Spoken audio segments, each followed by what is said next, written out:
can you Yes. give the audience an introduction, your name and your company? So my name is Bastian. I'm co-founder of the Lightning Payment Services Incorporated, short for Lipa. And where are you based? We are based in Switzerland, in the nice canton of Zug. Oh, you are based in Zug, yes. Very Bitcoin friendly jurisdiction. Yes. And so before we dive into Lipa any further, can you tell me and the audience why Bitcoin? So Bitcoin, like from a personal standpoint, Bitcoin for me is not only freedom of choice, freedom of decision, but also it's for a lot of people, there's a lot of hope involved when it comes to Bitcoin. And why we decided to go for Bitcoin as a payment system, we really want to elaborate and free the market from how to tell it. Basically our customer base is small medium businesses, and for them it's currently quite a high fee involved when it comes to cashless payments. And we decided at some point that we want to give them back their revenue. So Lipa stands for transparency, stands for fair payments, and for low fees. So this was one of the intrinsic motivations why we started with Lipa. So one of the key problems that you solve for your customers is the value they lose when they accept cards and forms of cashless payments. It's not only that. I mean, when it comes to the Bitcoin space or to the crypto space, Lipa is purely Bitcoin. But when it comes to the crypto space itself, like there's still a lot of hurdles, there's still a lot of obstacles for everyday Joe to actually join in. And this is also true for businesses. So with Lipa, we want to make it like very easy, dead easy to receive Bitcoin within a few minutes after like downloading an application. So Lipa takes away all the tech, takes away all the management which has to be done in terms of participating in the Bitcoin network. And one of them is liquidity. If you want to receive, as a merchant, if you want to receive Bitcoin, and we do it via the Bitcoin Lightning Network for obvious reasons. There is a lot of channel management. There's a lot of node management involved. So we want to let the business focus on their business. And we help them by reducing all the friction receiving Bitcoin. So we understand the difference between on-chain transactions and transactions on the Lightning Network. Not everyone in my audience knows what the difference is. And there are some who have small businesses in regions all over the world where there is a strong case for micropayments. Do you mind explaining the difference between transactions on the Lightning Network versus on-chain? No, I don't mind. So starting with on-chain, because this is the base layer, this is where all the security, where all the decentralization happens. So if you basically do a transaction on the Bitcoin on a blockchain, there's usually you get an address and you send some Bitcoin to this address. This address has to be or the transaction has to be mined at some point.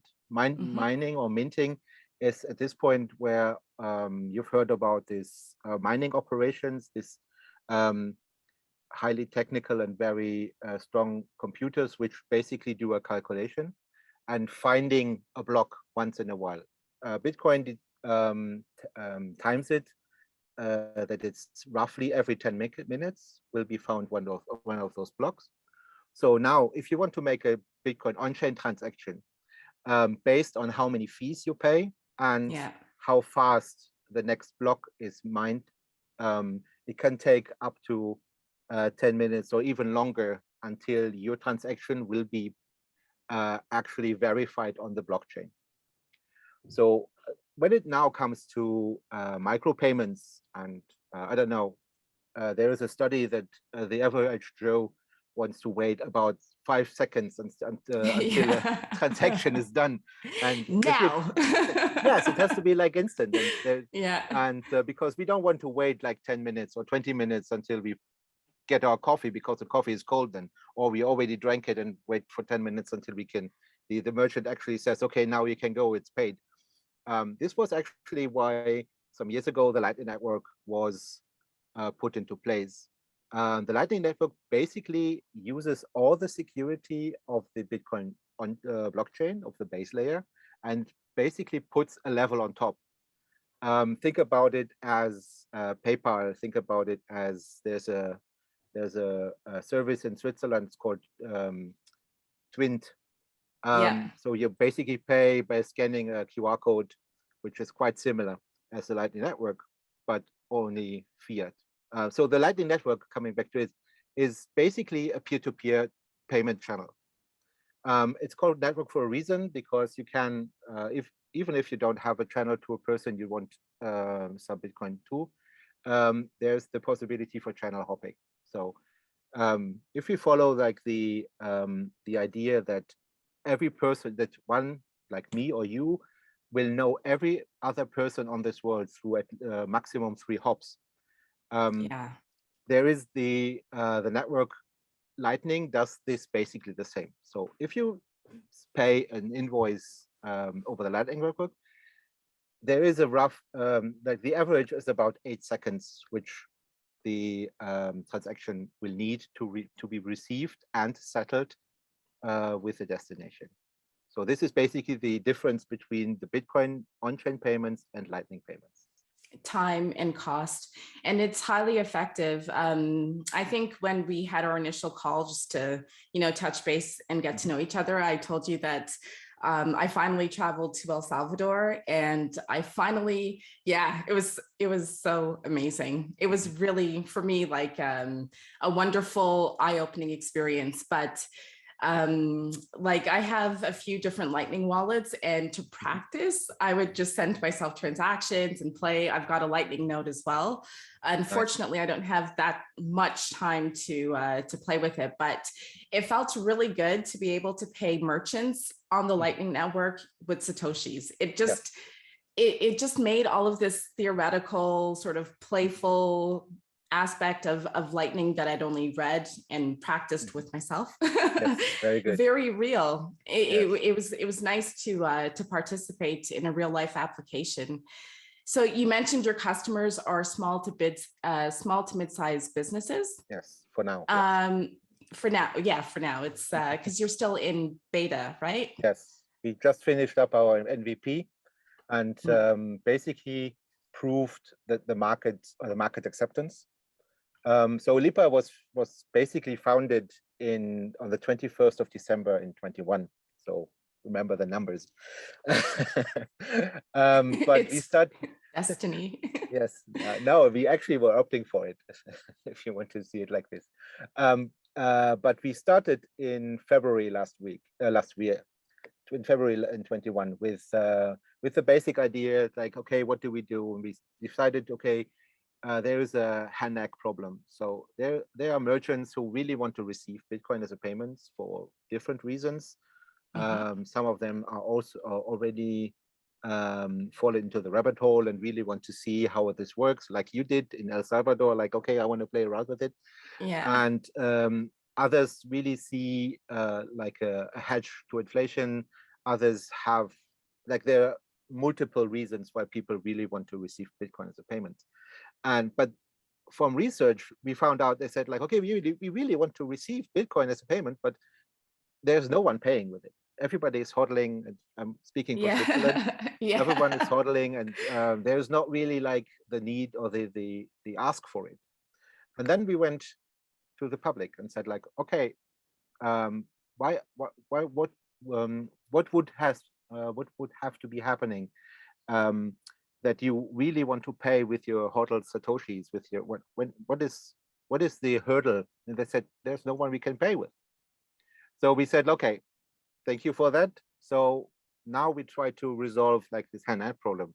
by starting with the small, medium businesses, enabling them receiving Bitcoin. And yeah, this is basically it. That's amazing. Mm-hmm. And I guess eventually, like if there's the development of a bit of a circular economy in the sense that these SMEs can maybe pay their employees a portion of their salary in Bitcoin, then it's not like, it doesn't hurt so much if you're hodling, like it just, it comes back. I mean, in Switzerland, it's already possible that a quarter of the monthly salary can be paid in any other service or currency. So is that they're all already, of Switzerland, or is that Zug? I didn't know it's that. all Switzerland. So Okay. there are companies, I'm currently in Bern. There are companies in Bern I know personally, which basically do it. Like they if their employee wants to receive Bitcoin, they have a deal with an exchange that 25% of the monthly salary goes into Bitcoin.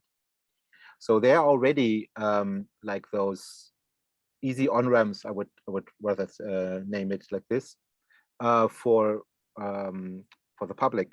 But when it comes to you have your, I mean, I don't know which Lightning wallet you use, but if you use, I don't know, none of them has an easy on-ramp, so you cannot send fiat somewhere and have it directly charged to your wallet.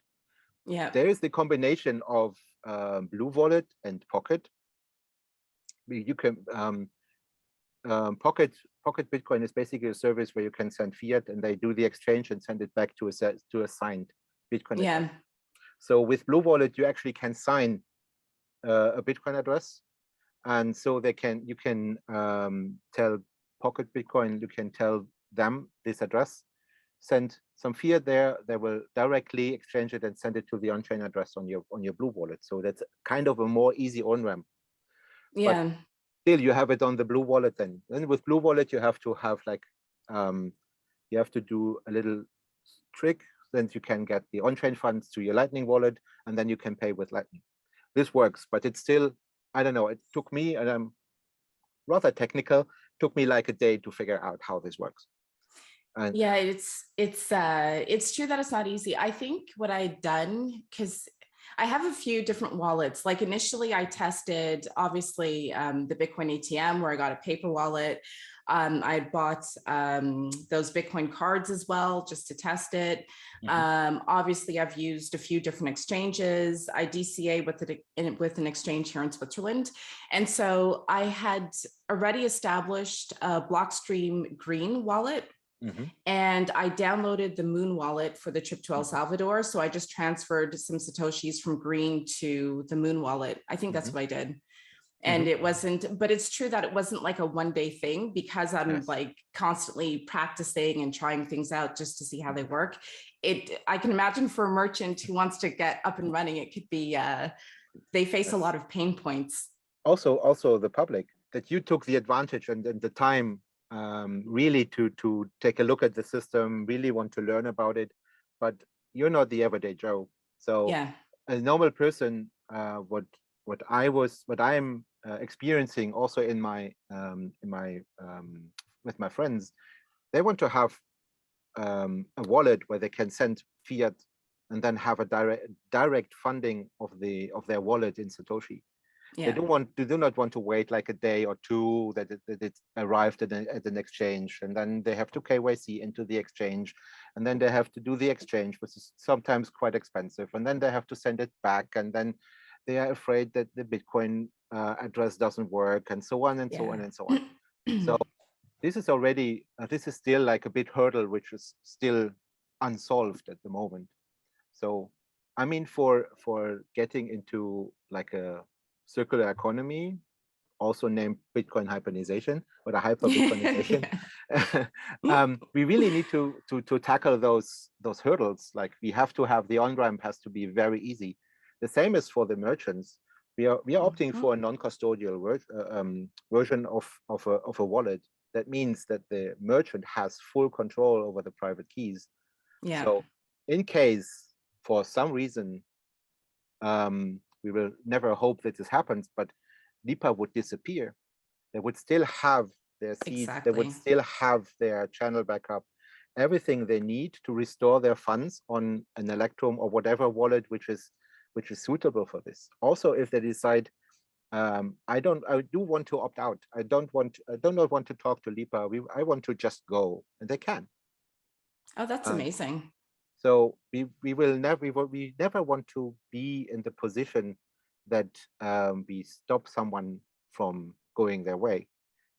We would love to have our customer base secured because the service is good, because they see the value in what we are giving, and so on, rather than most of the contracts they have now, they are like bound to the contract for months, years upon, and without the chance of opting out, rather than paying a high fee. Yeah. When I graduated from university, one of my first jobs was in merchant services of a large credit card company. I won't name it. And it was brutal.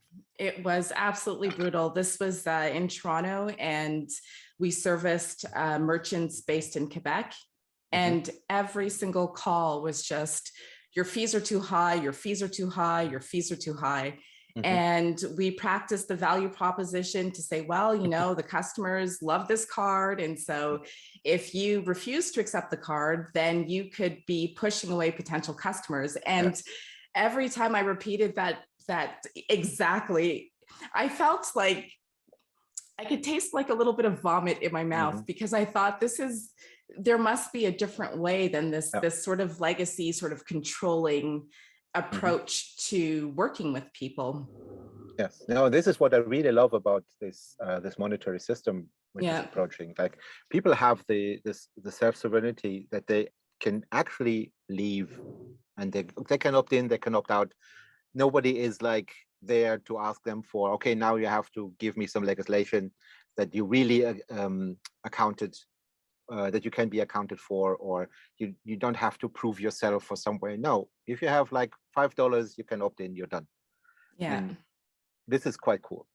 It's beautiful. It's amazing. Especially like, I think you had mentioned that a customer segment you had identified was farmers.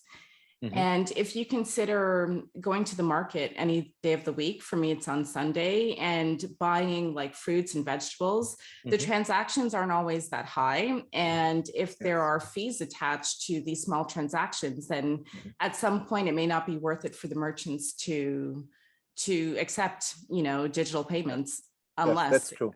Yeah, that's true. No, it's like what we saw as well. Like, we were talking to bars, restaurants.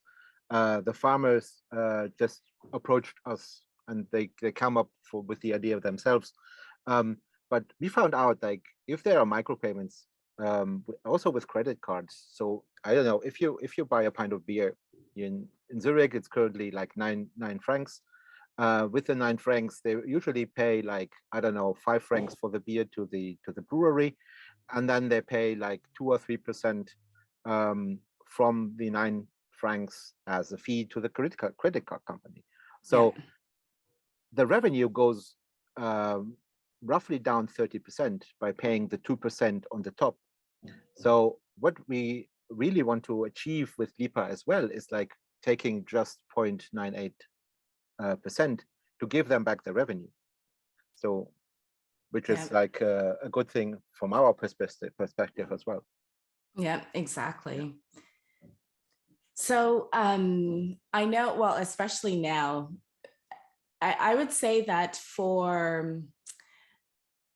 I guess for people who are unfamiliar with the power of Bitcoin, price, the idea, the anchoring, introducing Bitcoin at like, I don't know, 69K and it goes down, can represent a bit of an obstacle for new people. Is that an obstacle you face, or what are some of the other obstacles that Lipa faces? This is definitely one of the obstacles we face when we first talk with our customers. So they say, okay, if they're not like really into Bitcoin, or if they are haven't had like so much exposure to it, they are always like, okay, but what about the volatility, and Yeah. today is like this, tomorrow is like this. So if I receive the payment in Bitcoin now, how do I pay my bills with it, and so on. So how we tackle it is basically that we provide an off ramp as well. So there is a cockpit like web application where you can log in as a merchant, and you can basically put a slider back and forth when you say, I want to have the received Satoshis, like 15% of it I will keep, and the rest I will exchange directly back into fiat. Yeah. So this is one option we see. But when it comes like the merchants are like have like the first 20 transactions received, and they see how nice it works, and they sometimes approach us and say like, okay, I would really like to keep the Bitcoins for now, and we'll see what's happening. And yes, we had like the big downfall. It's still in free fall. Yeah. For I have to admit, for me it's like sales. Yeah. So no, this is one obstacle. The other obstacle is more like, okay, which we basically tackle with the non-custodian way. Merchants who wants to receive Bitcoin is they want to keep control, but they don't want to tackle all the technical aspects. I had a very good discussion with a barkeep in Berlin. I was in Berlin some weeks ago, and he already receives Bitcoin, and he uses the BTC Pay server and so on, and he has his tech guy from the community who is handling all of this. But then again, it was like after we had some few minutes of discussion, he was like, okay, you're now telling me I have to trust this guy I just know from the community that he does not take all my Bitcoin. So yes, basically, because he has root access, he has direct access to your node, he has all the logins, he can do anything. He does not even need your private keys, because he can access the physical computer. And he was like, okay, I have to think about it. And so now we are still in discussion if he wants to use Lipa at some point. Yeah, it's fascinating you should say that, because I think that as we're seeing the results of the money printing that happened over the past few years, and especially during the 2 years of COVID, I feel as though there's a bit more tension, and people seem to be getting increasingly desperate. And so, I'm not trying to be a scaremonger or anything, but if you had trusted someone previously, that person probably still has very good intentions, but because the economic climate has changed, that person may be incentivized to behave in ways that previously they would never have thought of. So it's very good that you can provide a service that allows merchants who perhaps aren't fully educated, but can at least take charge and have custody themselves. Yes, and also like, people are people. If you are sitting in, I wouldn't not even like put me out of the line. If you sit in front of a huge honeypot, like a big bowl of sweets, and you are like asked or told not to grab into and sneak one little cookie out of it, and you're sitting there like it's in your reach, and you're seeing it every day and over, and I don't know, at some point you reach in and take a cookie, and because it's so tempting. And the same is with a huge amount of money, which is right at your reach, at your fingertip, and you basically, it's just a click away to send it somewhere, which is probably not really detected by a person who trusts you with their money. And as you already said, like, we really want to empower our customers to go in self-custody and actually have the control. I mean, Lipa has also the feature that a merchant, if he has a restaurant or so, and employing waiters. The waiters can install Lipa as well, and the merchant enters or basically enters them as their employee, and then they scan a QR code to actually match those two applications together. And then the employer can go around and issue Lightning invoices on the behalf of the business, but never has access to the business funds. So he can only put in, but never take out. The only person who has actually the power of sending or paying an invoice is the business owner. So this also helps our customers to not to be on site every day. So they have their employers handling all the invoice or the payments, and then at the end of the day they have like a tax report, if you want it like this, which basically tells, okay, this employee sent this invoice, received so much currency, so much fiat, this was by exchange rate was so much satoshis. So we have like we can generate a report based on filters that the merchant actually can get at the end of the quarter, at the end of the day. That's amazing. To do their taxes, which is nice as well. Do you have like additional educational support for the merchants in case they want to learn more, or do you point them to specific resources? At the moment, we try to do this by ourselves. So every time we have like an onboarding call or an onboarding talk, we try to do some education with the onboarding. As I said, formally said, we're still in MVP phase. We're just closing it down. So there's a lot of concierge work at the moment. So all the onboarding is basically a face-to-face meeting. And so with this, we have the chance to educate and to see what the level of knowledge from this customer is. And we try to put this to a specific level. But on the other hand, there will, at some point, there will be kind of a referral program, whatever, where we refer our customers to well-known community members. They're doing which do the training. Yes, at some point. That's really good. Especially, I find that people who have the opportunity to interact with Bitcoin, it's not long before they start falling down the rabbit hole. And it's I'm working with a publication called Satoshi's Journal. Okay. And so we all have different Bitcoin journeys and stuff. And just something light that one of the team members suggested is that we all take the course on Michael Saylor's website, the Saylor Academy. And I don't know if you've read The Bullish Case for Bitcoin by Vijay Boyaparty.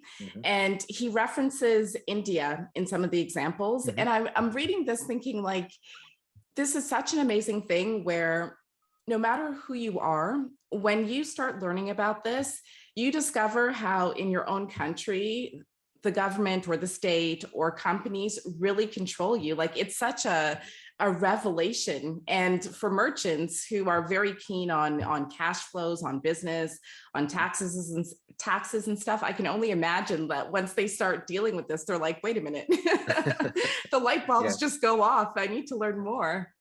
Yes, it's for us, the door opener usually is the fee. So if we approach a new potential customer, if we approach a lead, we usually ask, like, I don't know, I'm on the road a lot, so every time I pay, I ask, can I pay with Bitcoin? And then it's okay. Now sometimes people are very close and say, I do not want to have anything to do with it, and then that's fine. But others are okay. Tell me, how does this work? And so then I usually come to the point when they ask for fees, and I say like it's 0.98% of the payment, and they're like, okay, this is a no-brainer. And usually then it comes to volatility, then it comes to, okay, how do I get my money and so on. But these questions are already asked. Sometimes I need a slight door opener. Just once I'm one step in, people are, or merchants, mostly convinced. Mostly. Quite so nice. I'm based in Geneva. My question is, I know that you have your MVP, you're based in Zug. Do you have any ideas to when like we could see Lipa or merchants in Geneva starting to use Lipa? I don't actually. We are currently defining our market strategy. Yeah. And with this, we're trying to figure out where hotspots of Bitcoin owners are. So if Geneva is a hotspot where like potentially a higher number of people would have Bitcoin, this might be a good case to look at. But if you really want to have the experience at the moment, you come to Bern. Yeah. And go to there's a bar, Department 66, and he will more than happy. Yes, he will be more than happy to serve you some nice cocktail or something. And my husband will have beer. Yes, well, it's actually a whiskey bar, so it's my favorite whiskey bar in Bern. So they have a lot of very exquisite and very good whiskeys. Oh, sweet. Yes. So where can people find Lipa online? Discord, Telegram, Twitter, App Store? Yes, we are not yet on the App Store. As I said, we just finishing the MVP phase. But you can find us on Twitter, Lipa_BTC. The same is for Instagram. And you find us on the web with getlipa.com. Getlipa.com. Yes. Awesome. Well, thank you so much, Bastian. I'm not sure if you wanted to include anything else in this discussion. No, I'm fine. Thank you. That was a very eye-opening and very short wild discussion. I loved it. Thank you so much. Yeah, thank you.